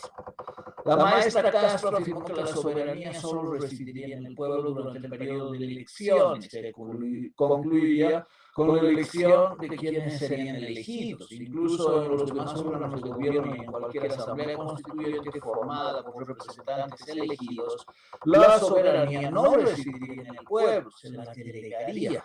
En tanto que los discursos al respecto solo serían artificios para embellecer la subordinación de los ciudadanos a quienes detentarían el poder. Los contextos políticos de mayor corrupción tendrían la mayor cantidad de leyes aprobadas. Así sucedió con las centenares de normas promulgadas durante los gobiernos de Yanine Áñez y Luis Arce Catacora, supuestamente para enfrentar a la pandemia. Al respecto, la maestra Castro afirmó que la promulgación de leyes y otras normas pareciera que expresase una compulsión política recurrente, expresiva de una fe ciega en las leyes, aunque incurran en incoherencias. Ella contó en su investigación que Yanine Áñez promulgó 39 decretos supremos contra la pandemia, en tanto que Luis Arce promulgó 13. Sin embargo, tales récords siempre expresarían solamente la búsqueda de legitimidad política. Dicha pulsión dejaría vacíos jurídicos. Por ejemplo, en lo que concierne a la clausura del año escolar 2020, o los bonos que Áñez otorgó que no tuvieron en cuenta medidas de respaldo financiero. El conversatorio remarcó como sumamente penoso que a título de defender la libertad en detrimento de la seguridad, folletines como Sopa de Wuhan expresarían demandas de filósofos que supuestamente, defendiendo su libertad de tomar café con amigos en público y sin barbijo, critican las medidas de seguridad como el distanciamiento social dictaminado para evitar el contagio. La maestra Castro afirmó que existiría sinergia teórica y práctica entre la seguridad, la libertad y el progreso, de manera que sería incorrecto presentarlos como contradictorios. Sería posible, por ejemplo, aunar la libertad, con el resguardo de los derechos de cada persona, aplicando medidas de seguridad y favoreciendo el bienestar a largo plazo. Aunque su convergencia resultaría difícil, no cabe admitir, por ejemplo, que el uso de mascarillas privaría a alguien del derecho supuestamente supremo que tuviese de no ocultar su identidad. Por encima de tal derecho prevalecería otro, que la sociedad precautele las medidas de salud para proteger a las personas del entorno. Finalmente, se afirmó que sería muy deseable que los millonarios tengan un chip espía que informe al mundo de cuánto habrían ganado. Con argumentos sociológicos, el doctor Franco Gamboa presentó efecto colateral de la COVID-19, lento deceso de los intelectuales en la era digital. En su opinión, la pandemia habría impactado negativamente de modo intenso sobre la función de los intelectuales de la sociedad del siglo XXI. En la actualidad no se apreciaría la labor de los intelectuales que fue históricamente valorada, cuestionándose la plausibilidad de su existencia. La pandemia habría ocasionado que los hombres y mujeres que cultivarían las ideas se encuentren hoy en un escenario de incertidumbre del valor de sus investigaciones, en tanto que la estima de su pensamiento, considerado antaño patrimonio de la reflexión sistémica para beneficio teórico, habría sido opacado por la era digital. Las revoluciones tecnológicas de la información, abriendo el universo inagotable de Internet a miles de millones de personas, habrían demeritado la labor de los intelectuales, incluso de quienes sustentarían el más alto nivel, igualándolos a los memes que cualquier pelafustán escribiría en su muro de Facebook. Pero lo más grave radicaría en los millones de seguidores de influencers que difundirían masivamente mensajes banales, en comparación, por ejemplo, al desinterés en las redes sociales por la palabra de un premio Nobel. Pero que el entretenimiento, la diversidad de posiciones y el derecho a expresarlas hoy día prevalezcan en los medios de información, incluidas las redes sociales, como hechos a escala global, no eximiría la posibilidad de cuestionarlos. Por ejemplo, cabe criticar en qué medida expresarían puntos de vista basados en enfoques científicos, qué base ilustrada los sustentaría y cómo se deberían enfrentar tales tendencias vacías, superficiales y manipuladoras del mundo de la incultura. Sería sumamente grave que por el grado de consumo de la era digital, la sociedad ignore la necesidad de escuchar la voz de los intelectuales, atropellándose a sí misma con millones de mensajes repetidos y apreciados con me gusta por millones de seguidores que solo reproducirían modas y banalidades en detrimento de la palabra de los científicos, los escritores, los artistas, los filósofos y las personalidades. A esto habría contribuido la pandemia por el aumento del uso de los medios tecnológicos y por la centralidad de quienes difundirían contenidos culturales. El tema del doctor Gamboa dio lugar a varios comentarios y requerimientos, habiendo el expositor ampliado sus ideas durante largo tiempo. Si la información permitiría evaluar el impacto de los influencers como positivo para enfrentar la pandemia, quedó establecido que sí, aunque fue mínimo, con trivialidad, comercialización ubicua, amarillismo, crónica roja y sexualidad. Cabe reconocer el ocasional beneficio de algunos influencers abogando con simples recomendaciones para influir sobre la conducta de la gente, allende los límites de la cultura y la lengua. Por ejemplo, con mensajes de higiene y de distanciamiento social. Que millones de seguidores anónimos de los influencers se expresen en Twitter, Facebook, WhatsApp y también en email, que escriban enviando mensajes mal redactados, repetitivos, infundados, de imprevistas manifestaciones subjetivas, disiparía la oportunidad de que la tecnología sirva para ilustrar al ser humano para que cambie su conducta. Los medios de información silenciarían los mensajes de los intelectuales, ignorándolos, acallándolos y aplastándolos como si no existiesen. La vigilancia crítica que debían ejercer junto con los líderes de la sociedad civil, los políticos y los gestores de instituciones se diluiría. Por mucho que busquen, por ejemplo, humanizar la crisis de la pandemia, concienciar sobre el cambio climático y arengar en contra de la destrucción del medio ambiente, sus mensajes serían vistos por los comunicadores masivamente mediocres como la búsqueda prosaica de protagonismo. El doctor Gamboa hizo referencia a la obra de Giovanni Sartori, Homo Videns, glosando temas importantes: la desigualdad educativa y cultural, la gravedad de la pobreza intensificada y multiplicada a escala global, restringiría, como la pandemia, restringirían la conducta humana a que la mayoría de la población sea receptiva a los mensajes. Solo la televisión antes, el cine y el espectáculo lo hacían, mientras que hoy el uso del teléfono celular cada instante de la vida útil generaría una pasividad que solo recibiría y repetiría. Hoy la inmediatez de la información con usuarios de distintas tribus aplastaría irremisiblemente la reflexión, la profundidad del análisis y la objetividad basada en evidencias. A contrahilo, viviríamos hoy en el emporio de las insignificancias, emociones instantáneas y percepción programada de contenidos y demandas de los miembros de la tribu donde uno se encuentre. Políticamente, si algunos mensajes, desde los memes hasta los manifiestos, les parecerían peligrosos, al régimen de gobierno aplicaría las sanciones. También en contra de estas tácticas deberían enfrentarse hoy día los ideólogos, los militantes, los periodistas y los intelectuales que aprecien la verdad y que tengan actitudes dignas. Sobre tales ideas habría que destruir el mito de que los intelectuales tuvieron en el pasado gran vigencia. Nunca su palabra habría servido para definir concluyentemente políticas. Aparte de la literatura utópica, a lo sumo, la voz de los sabios habría servido a los políticos para saber qué no deberían realizar, porque eso estaría preñado de prejuicios morales que perjudicarían a los políticos. Que la pandemia haya relegado a los intelectuales a un papel subalterno no fue porque los influencers asumieron su lugar, siempre menoscabado, sino porque el tiempo, dominado por la posverdad, abonó el terreno para que la humanidad sea cada vez más consumista de la banalidad.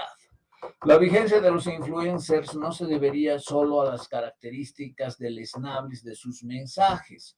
La posverdad habría logrado que sean apreciados como lo mejor que la sociedad de la información puede ofrecer. Los mensajes serían difundidos por personas sin estudios que no exigen pensar al destinatario porque ellas mismas no lo harían, en un contexto en el que lo decisivo sería la intuición para elaborar contenidos simples de instantáneo consumo, cundiendo la ferviente devoción al dinero, al comercio y la fama, con influencers siempre dispuestos a provocar estímulos, a manipular los mensajes y entronizar la trivialidad como la nueva divinidad que incrementaría el número de seguidores. Pese a la idea del doctor Gamboa, los intelectuales no estaríamos en agonía, ni mucho menos. Por lo demás, como siempre, tendríamos absoluta disposición para enfrentar la indiferencia y la adversidad, porque antes del exitismo preferiríamos buscar la verdad. Al final, el doctor Gamboa hizo referencia al pensador polaco, marxista y católico Leszek Kolakowski.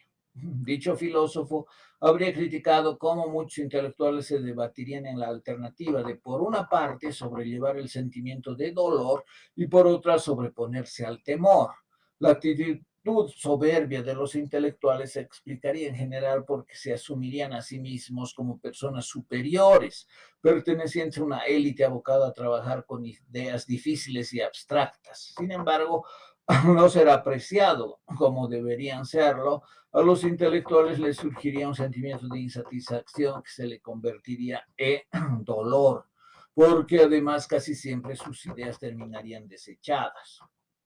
Así les asaltaría el temor, consistente en que además de que sus ideas no sean valoradas, ante cualquier vicisitud sería posible que se incorporen a algún espacio político con el riesgo de que degusten las mieles del poder y recaigan en los excesos que ellos mismos podrían criticar. El escritor mexicano Octavio Paz, en su obra La letra y el cetro, abogaría por la imposibilidad de que quienes empuñando la pluma querrían también empuñar el cetro, por la angustia de tentar el poder que no les correspondería, habría intelectuales capaces de llegar a cualquier extremo. Según el doctor Gamboa, en la era digital, especialmente quienes serían conscientes de las debilidades de su propio pensamiento, con el propósito de convencer al público y a sí mismos, se empeñarían en competir con los influencers. El 2 de agosto de 2021, el doctor Enrique Ipiña, expuso la situación existencial humana frente a la pandemia. La enfermedad del coronavirus fue presentada como una calamidad universal, pero también como la gran oportunidad de cambio de la humanidad, dirigiendo la historia hacia un mundo mejor. La pandemia sería calamitosa por las vidas de millones de personas que cobró, sin distinción de edad ni condición, venciendo las resistencias que los estados, las corporaciones, la ciencia y la tecnología habrían desarrollado mediante las vacunas. Por doquier cundiría la muerte, el temor y la profunda y generalizada angustia, impulsando a que la humanidad busque con de nuevo una nueva normalidad expresiva de la renovación total de la existencia humana. La educación, y específicamente los 4 grandes objetivos explícitos por la UNESCO para el siglo XXI, promoverían un cambio radical, especialmente en la mentalidad de las personas y de las comunidades. Deberían cambiar de raíz, por ejemplo, los objetivos educativos tradicionales. Se tendría que superar la cosificación y profundizar en el cultivo de la interioridad, los valores y la libertad. El expositor asintió que la pandemia habría beneficiado significativamente al medio ambiente. Por ejemplo, debido al dictamen de la cuarentena rígida, se produjeron cambios ecológicos, con ríos relativamente limpios y repoblados de peces, con animales que retornaron a las ciudades, con fábricas y vehículos paralizados en su tarea infinita de contaminar el medio ambiente. Tales efectos deberían motivar a que se conciba la pandemia como una oportunidad para cambiar. Según el doctor Ipiña, deberíamos frenar el camino de destrucción y comenzar a diseñar una normalidad nueva y distinta, superior a la de ayer. Instó a que comencemos a recuperarnos y a construir la vida, también política y socialmente. Sobre qué cambios educativos serían recomendables, el expositor señaló que la educación tradicional de los siglos XIX y XX habría respondido a necesidades económicas y a un aparato político específico. Sin embargo, esto no tendría cabida en el siglo XXI, que reclamaría una nueva solidaridad. La educación nueva demandada por el presente, debería formar a las personas para que aprendan a conocer objetivamente la realidad, para que tengan capacidad de realizar cosas útiles y para que puedan convivir con los otros en un contexto solidario. La educación anterior no respondió a tales demandas, sino solo a requerimientos funcionales. Actualmente sería el tiempo de lo local y de enfrentar las demandas profundas de los seres humanos, frenando la avaricia y la codicia. Finalmente, el doctor Ipiña sintió que el Estado sería el más necesitado de los medios virtuales para educar, pero que no tendría que ser así. La comunidad debería disponer de la posibilidad de planificar la educación que requiera, con o sin computadoras y con una presencia del Estado relativamente lejana. Deberíamos promover que la gente forme a sus hijos según su visión del mundo, que prevalezca lo que la comunidad valore y que realice sus propios objetivos haciendo lo que valga la pena para ella. Tendríamos que tirar por la borda la tiranía del viejo modelo mentiroso y escandaloso, vertical e impositivo del Estado que cobra y no paga. Finalmente, mi ponencia, La pandemia para la filosofía de la historia, contrapuso al enfoque analítico, el enfoque especulativo de la historia, deteniéndome en los 4 paradigmas de la filosofía especulativa que permiten comprender la pandemia de distinto modo: la concepción teleológica, la inspiración utópica, el terror distópico y la visión cíclica. Cada enfoque fue presentado analizando sus fundamentos y aplicándolo a constelación filosófica de la pandemia. No se trata solo de la COVID dentro de la filosofía dura, sino de cómo la pandemia sería objeto de atención según consideraciones culturales e intelectuales, como son el discurso ficcional de la literatura y el monumental impacto de la filmografía distópica. Sobre la actualidad que tendrían las narrativas teleológicas y utópicas sobre la pandemia, evaluando sus supuestos mensajes de esperanza, habría 3 ejemplos que permitirían comprender el tema. En primer lugar, la religión; en segundo, los discursos políticos de programas maximalistas; y en tercer lugar, el optimismo liberal. Respecto de la religión, la pandemia habría dado lugar a que exponencialmente millones de personas se acerquen a la fe. La muerte cercana y el dolor físico, psicológico y espiritual ocasionado por la enfermedad habrían inducido a que con angustia y desesperación se aferren a esta tabla de salvación, paliando su situación con mensajes de finales felices extramundanos. Sobre los problemas políticos maximalistas, los socialistas del siglo XXI difundirían mensajes referidos a que tendrían absoluto control sobre la enfermedad. Solo aparentarían frente al mundo la solidez y la conveniencia de su régimen, en el que todos serían felices, pese a la opacidad o manipulación de los datos. La imagen teleológica supuestamente alcanzada sería fraguada mostrando una felicidad falsa. Respecto del optimismo liberal, los países capitalistas y democráticos que crearon los medios para luchar contra la pandemia, resulta que, gracias a la libertad proclamada en dichos contextos, sea posible que afloren críticas contra las vacunas, yendo a contrahilo de la racionalidad que precautele el bien común. Probablemente el cuaderno de investigación número 20 no sea la última publicación institucional sobre la pandemia, debido a que todavía no advertimos las consecuencias a mediano y largo plazo de la enfermedad.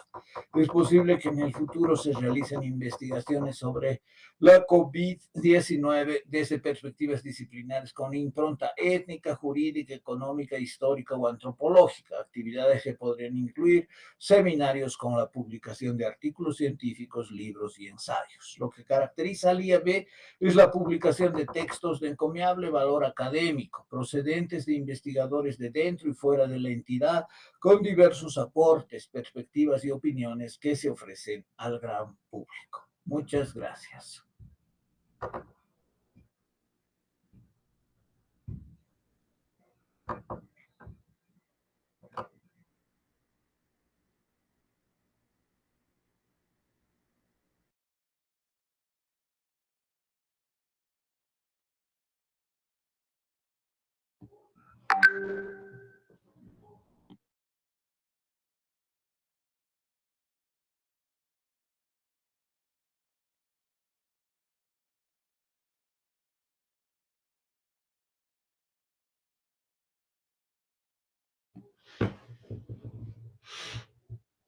¿Qué sigue?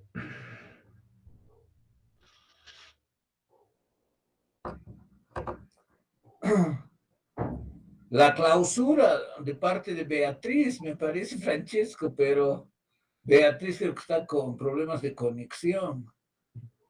Tal vez Diego podría... Estoy con problemas en el teléfono.